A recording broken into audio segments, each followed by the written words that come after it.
Olá, me chamo Daiane Gomes de Freitas, sou aluna do curso de Ciências Contábeis pela Universidade Católica de Brasília. Esse vídeo tem como objetivo responder alguns questionamentos sobre amostragem e auditoria. Questão 1.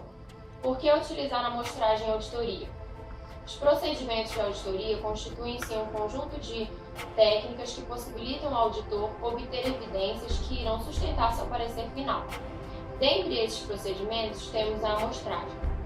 De acordo com a norma técnica de auditoria independente, a NBC-TA 530, a amostragem e auditoria é a aplicação de procedimentos de auditoria em menos de 100% dos itens de uma população relevante para fins de auditoria, de maneira que todas as unidades de amostragem tenham a mesma chance de serem selecionadas, para propiciar uma base razoável que possibilite ao auditor concluir sobre toda a população. O objetivo do auditor, ao usar a amostragem em auditoria, é o de proporcionar uma base razoável para que possa concluir algo quanto à população da qual a amostra é selecionada. Realizar a verificação em toda a população seria um procedimento muito caro e demorado. Por isso, utiliza-se a amostragem. Questão 2. Qual a diferença entre amostragem estatística e não estatística? Tanto as amostragens estatísticas quanto as não estatísticas requerem julgamento do auditor, possuem os mesmos procedimentos básicos de auditoria e são permitidas como padrão profissional. Porém, na amostragem estatística, utilizam-se as leis da probabilidade para mensurar o risco associado aos procedimentos de auditoria. A seleção da amostra é realizada através de técnicas de estatística, envolve custos maiores por conta do treinamento do pessoal para a aplicação dessas técnicas. O risco envolvido no procedimento pode ser mensurado, avaliado e controlado. Requer a utilização de software e hardware para um resultado eficiente. As conclusões são objetivas. É compatível com um número limitado de seleção de amostras e a amostra é maior e baseada em cálculos matemáticos. Já na amostragem não estatística, não é possível mensurar os riscos de amostragem. A seleção da amostra pode utilizar estatística, mas a avaliação dos resultados da amostra pode valer-se de procedimentos não estatísticos. Envolve custos menores em função da pouca necessidade de treinamento. O risco de amostragem não pode ser explicitamente avaliado e controlado.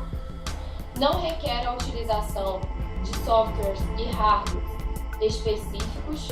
As conclusões são subjetivas, sujeitas à contestação e é compatível com uma maior variedade de métodos de seleção de amostras e a amostra é menor e baseada no julgamento do auditor. Questão 3. O que prevêem as normas de auditoria em relação à amostragem?